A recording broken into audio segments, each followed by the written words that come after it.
శుభాభినందనలు తెలియజేస్తూ నన్ను ఎంపిక చేసిన సభానాయకులు చంద్రబాబు నాయుడు గారికి, ఎన్నుకున్న నా ఉండి నియోజకవర్గ ప్రజలకు, శాసనసభ్యుడిగా నాకు మొట్టమొదటిసారిగా మాట్లాడే అవకాశం ఇచ్చినందుకు మీకు నా ధన్యవాదాలు తెలియజేస్తున్నా. అందరూ చెప్పారు, మీరు ఎన్నిసార్లు మంత్రులు చేశారు, ఎన్నిసార్లు ఎమ్మెల్యేలు చేశారు కాబట్టి సమయం కూడా తక్కువ ఇచ్చారు కాబట్టి వాటి జోలికి వెళ్లకుండా ఎన్నో దశాబ్దాలుగా నేను మీకు చిరపరిచితుడిని అయినప్పటికీ సభలో చెప్పుకోవాల్సిన అంశాలు కొందరే ఆ పేరుకి సార్థకత తీసుకొస్తారు.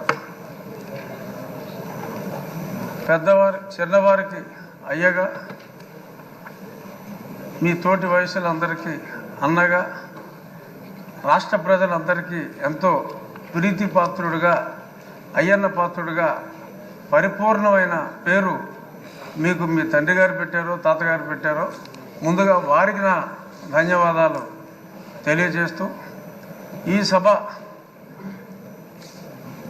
పామరులందరికీ అర్థమయ్యేలాగా సరళమైన భాషలో మీరు మాట్లాడతారు.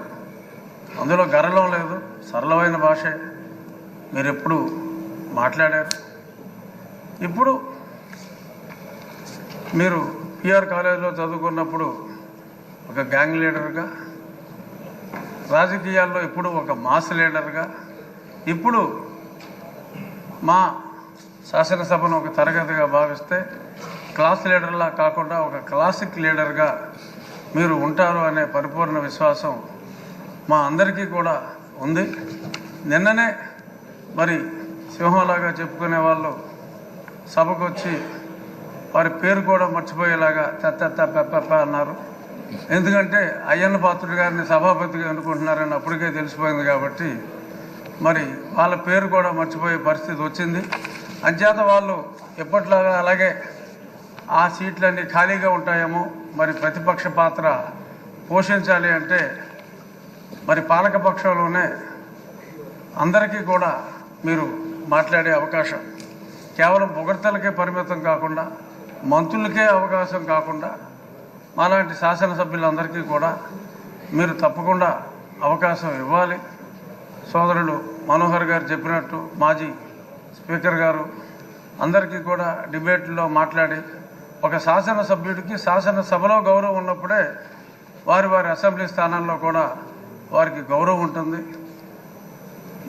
శాసనసభ్యులందరి గౌరవం కూడా మీరు కాపాడగలరు అని మనస్ఫూర్తిగా భావిస్తూ, మరిన్ని ఉన్నత శిఖరాలు ఒక రాజకీయ నాయకుడిగా, ఒక ప్రజల మనసు దోచుకున్న వ్యక్తిగా మీరు మరింత ఉన్నత శిఖరాలకి ఎదగాలని, మిమ్మల్ని మేము ఎప్పుడూ కూడా రాష్ట్ర ప్రజలు కూడా బీసీ నాయకుడిగా చూడలేదు. కొందరు నాయకులు ఇప్పుడు అన్నారు బీసీ నాయకుడు అని, కానీ ప్రజలందరి మన్నన ఉన్న అపరూపమైన నాయకుడు మా అయ్యన్న పాత్రుడు అని చెప్పి, ఒక వర్గానికి మిమ్మల్ని పరిమితం కాదు, అందరి నాయకుడు మా అయ్యన్న పాత్రుడు, అందరి పాత్రుడు మా అయ్యన్న పాత్రుడు అని చెప్తూ all the best sir.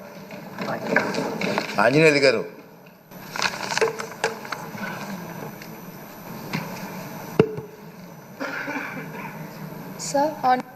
Sir, thank you for giving me this opportunity to speak on this occasion. Sir, I'm honored to felicitate you on this great occasion of you being elected as the Speaker of Andhra Pradesh Legislative Assembly. Sir, your political career, beginning in the year 1983, under the guidance of Nandamuri Taraka Ramarao Garu, is truly inspiring. Sir, representing the Telugu Desam Party, you have contested from Narsipatnam constituency for 10 times and been elected as the MLA for 7 times.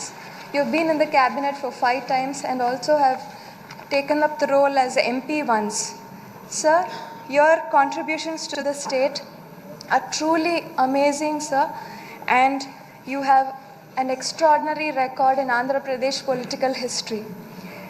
Sir, your contributions to the governance, both under late Nara Chandrababu Naidu, late Nandamuri Tarak Ramarao Garu, as well as our Honorable Chief Minister Nara Chandrababu Naidu Garu, have been extremely pivotal.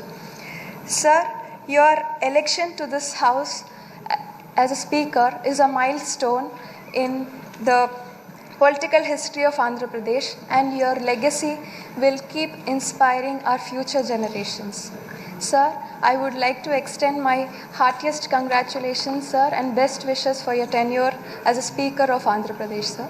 Sir, with your permission, I would also like to thank Mr. Nara Chandrababu Naidu Garu on this occasion for also giving me this opportunity to be an MLA under his incomparable leadership and guidance, sir. Sir, I'm extremely happy to be a part of his mission in building a progressive and prosperous Andhra Pradesh, sir.